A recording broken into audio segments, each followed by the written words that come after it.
Roro Noa Zoro, a character who we have been deprived of seeing his max potential, whose limits have yet to be pushed in the entirety of the post timeskip. Who will finally be the opponent who gives him this all-out, no excuses, no interference, one-on-one fight that we've been so desperately waiting for? Well, to me it's very clear. I undoubtedly believe that no character other than Beast Pirate's Calamity Keen the Wildfire will suffice for this challenge. Now, I'm sure a lot of you are wondering, doesn't Marco's arrival in Wano heavily decrease this possibility? I mean, how could you write a more fitting matchup than between 1, 2 first commanders, Marco formerly of the Whitebeard Pirates and Keen currently of the Beast Pirates. 2 Zoan users that grant the ability for flight and what would be a great spectacle in aerial combat. Marco with his mythical phoenix fruit, and of course Keen with his ancient pteranodon. And 3 an obvious callback in chapter 981 between these two characters involving knocking the Big Mom Pirates off the waterfall. While on the surface level, these may seem like great reasons, but before we get into Marco and why I don't think he'll be fighting Keen, I think it's important I give you my stance on Zoro's usual combat structure and role in the story. So Zoro's role in the Straw Hat Pirates is one of a right-hand first mate, as well as combatant. He has a strong sense of duty, who steps up in times of adversity, delivering judgments with a cool head. He's someone who's willing to keep Luffy in check whenever necessary. You may describe him as the moon to Luffy's sun, the same way Shanks and Beckman's dynamic is explained. This role is something that cannot be debated. It's something referenced in the manga, proven in the manga through action and portrayal, as well as stated in external canon sources. But given this role, it makes sense that he fights the second strongest of an enemy organization in one-on-one combat. And these fights usually fall under 2 categories, which help him progress as a combatant. The first being, he seeks out and overcomes the strongest swordsman of an opposing group one-on-one. This is extremely obvious. Zoro's dream is to be the world's strongest swordsman and have his name be so great that it reaches the heavens. So of course he's going to challenge the strongest swordsman who opposes them in every single arc, right? The second category is the opponent provides an obstacle or material that he must cut. So a term I hear a lot in the One Piece fandom is that of a pure swordsman, and that the only time Zoro is 100% obligated to fight someone is if they are in fact a pure swordsman. This is something I don't agree with. Just because Zoro's endgame goal, Dracula Mihawk, and a couple other opponents he's faced do not use any other abilities in conjunction with swordsmanship, doesn't mean that characters who do so are still not considered swordsmen in the eyes of Oda.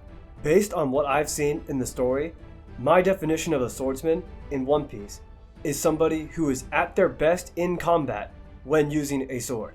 I'm going to go through some examples that support this claim, as well as the 2 criteria for Zoro's fights mentioned earlier. So Law and Fujitora are characters that are both still considered swordsmen in the world of One Piece despite having devil fruits. Fuji is listed as one in the manga itself, and Law is listed as one in the Usopp Gallery. But these characters are both at their best when using a sword. If you take away their swords, they are not at 100% combat-wise. A lot of Zoro's opponents have used devil fruits or other abilities in conjunction with swordsmanship, so that proves to me Oda considers them worthy adversaries for Zoro on his quest to becoming the world's strongest. So the first example of this is when Zoro fights Kabaji in Orangetown, one of his first fights of the series. He's a character who Zoro himself considered a swordsman, even though he had to overcome his weird acrobatic techniques as well. In Alabasta, Daz Bones is the first example of an obstacle that Zoro needs to learn how to cut, which was steel. He unlocked the breath of all things and cut steel. On Fishman Island, he outright says, "Bring me the strongest swordsman on the island. I need to overcome the strongest swordsman you have." On Dressrosa, Pika provides another obstacle for him to cut. He uses his devil fruit with the environment to manifest himself into a massive stone golem.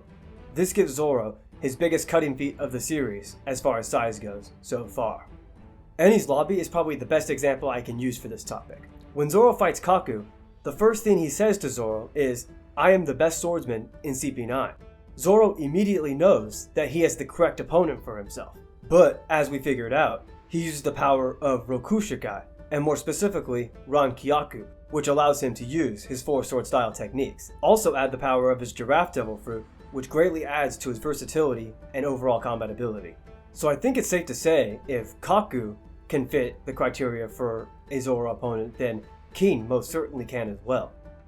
Kin is a character who could potentially fall under both categories. One Piece Magazine 6 actually confirms that he is a swordsman and that he uses this sword in combat. So despite his abilities from his devil fruit, he's very much still a swordsman. This is Wano, the land of samurai, the Japanese-themed arc in which we've been waiting for the Japanese-themed character to go all out.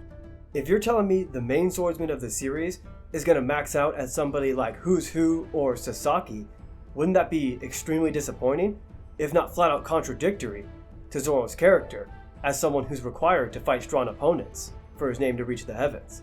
Now, the only way this fight doesn't happen, in my opinion, is if Kin is actually not the strongest swordsman of the antagonistic force. If Kaido's son Yamato, or a character we don't know yet, is actually a more powerful swordsman than Kin. But as of right now, that doesn't seem very likely. I'm getting childlike vibes from Yamato, and I don't see him introducing a character like that this late in the series. Back in Punk Hazard, Zoro appears to be intrigued by Kinemon's ability to not only use fire techniques, but also cut through fire itself. I can't think of a better matchup than Kin the Wildfire for this to come to fruition. There also exists the possibility of him fleshing out sword lore through Zoro. As of right now, we only know 3 of the 12 Saijo Owazumano swords.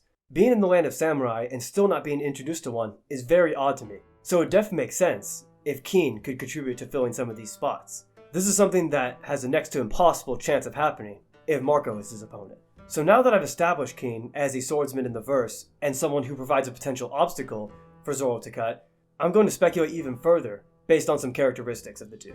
Kin, like Zoro, is somebody who appears to get the job done, someone who's very capable under pressure, such as when he knocked down the Big Mom pirates off the waterfall, despite not even having orders from Kaido to do so. This is also prominent when he rejects Big Mom's offer to join her crew despite her being right in front of him. Queen describes him as a pervert for his love of torturing the opposition.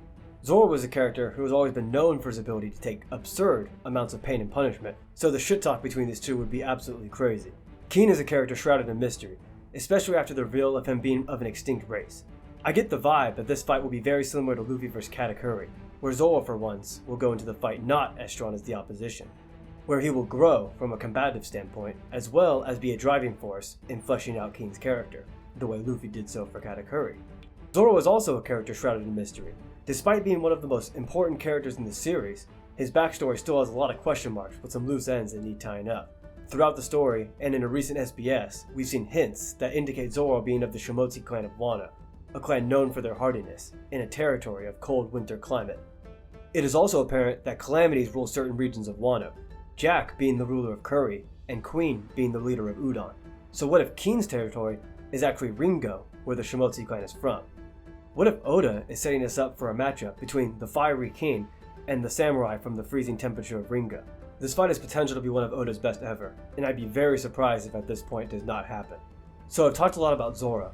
Now I'd like to dive in as to why Marco vs Kin doesn't make as much sense as people think in the narrative, and a better alternative for Marco's character in this arc. So first I'd like to elaborate that Marco and Kin will not have a fully fleshed out 1v1 fight that has a winner and a loser. They could most definitely clash. Things like that happen all the time in One Piece arcs. So first let's talk about Marco's reputation. Marco is somebody who has been around for a very long time. He's someone who has gained a lot of notoriety and respect throughout the One Piece world. His reputation surpasses somebody like Kin.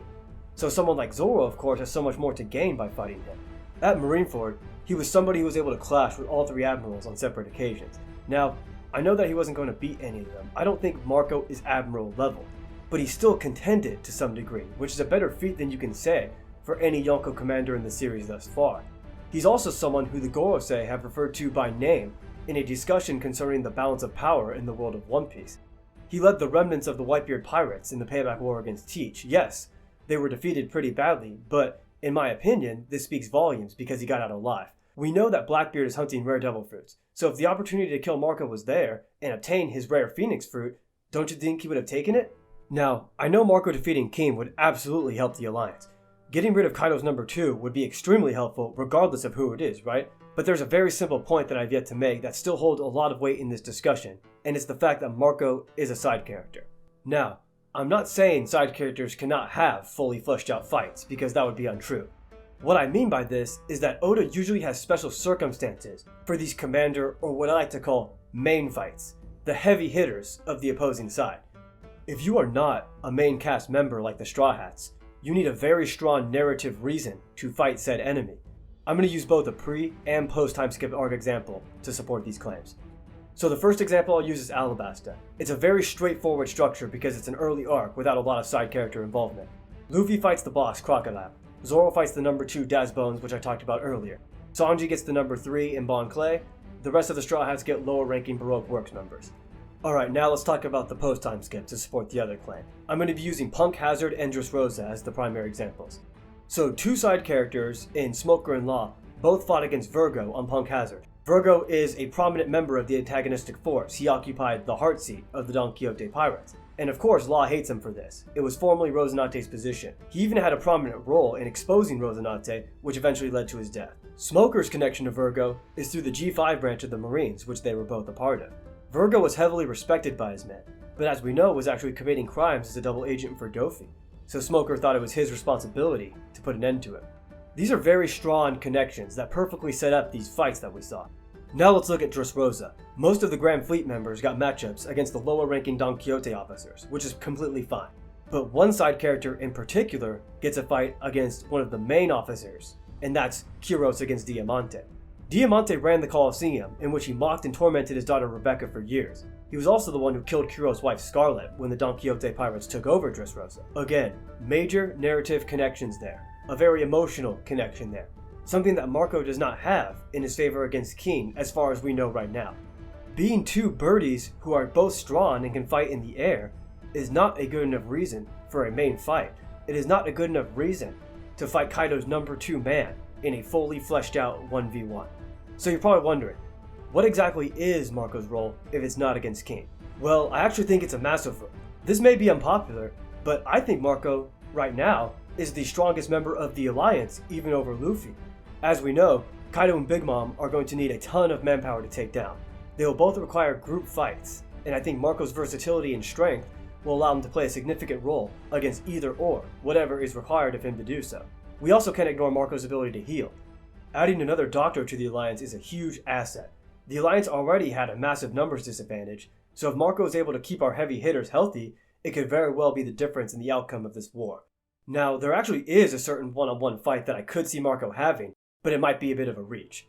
And that's Edward Weevil, the self-proclaimed son of Whitebeard, a character that has been attacking anyone related to the name of Whitebeard, somebody who Marco thought would come after himself and even Whitebeard's village. But as of the latest chapter, that confrontation did not seem to happen yet. Last time we saw Weevil, he was occupied with the Navy fleet since they have abolished the warlord system. Marco and Izo have just made it to Wano in 981, so if any other Whitebeard pirates show up, it would give him more incentive to come to Wano. In chapter 906, Garp talks about how big of a threat rocks would be if they actually returned. Well, of course, towards the end of Act 2 in Wano, we find out Big Mom and Kaido are in fact allying. So what if Weevil, the self-proclaimed son of Whitebeard, who is no longer under the protection of the world government, comes to Wano to hunt down the Whitebeard commanders, while also completing this sort of throwback Rocks Commanders alliance? At this point, I can't really think of another way in which the Weevil plotline is resolved. But regardless, I'm excited for Marco's potential in Wano, but I just don't see Keen being a part of that role. Let me know if I've convinced you guys that Zoro will be the one to fight Keen instead of Marco. Also, if you have any other predictions for what may be in store for these characters, let me know. Once again, I appreciate you guys checking this out. Tons of One Piece content still yet to come, so make sure you subscribe and stay tuned. Have a great day.